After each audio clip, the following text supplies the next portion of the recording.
There was a time in my life, sir. Every month, I fasted for 21 days. I rest for 9 days. I start again.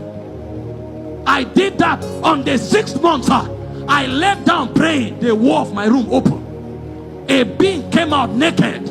A woman with the head of a man, with a red apron on the neck. I tried to rise up. I was paralyzed. That was when I knew the principality that controlled Benue. That was when I knew why 80% of people in Benue are civil servants. Go to Benue. If you are productive, then you are a farmer. More than 60%, they are either in the police or in the army, or they are lecturers or they are bankers. And you know what a civil servant is? A civilized servant. That means they dictate to you what you earn. They dictate to you how high you can go. If they don't call you a director, you can't be a director. Is that the life that can command a generation? Now remain there if that's where God says you should be. But if God is not telling you to be there, raise capital or build yourself and find your destiny.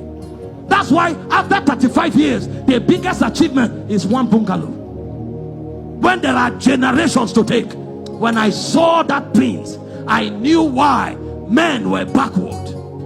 On another occasion, I was fasting. The walls of my room disappeared. And I saw myself in my father's village. I saw 2 creatures. One had 10 horns. The other one looked like a man that was exhumed. And he told me, these are the princes that rule your destiny.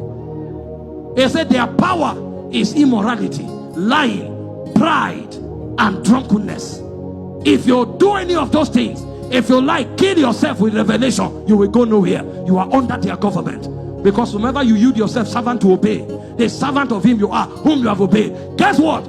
Maybe I'm the only person in my lineage that have seen that encounter. But it was not a gift. I pressed into it. He said, when you become restless, some of us are too casual with failure. That's why we remain where we are. The power that breaks upon you and raises even the dead, it takes certain levels of intensity. It's a surge.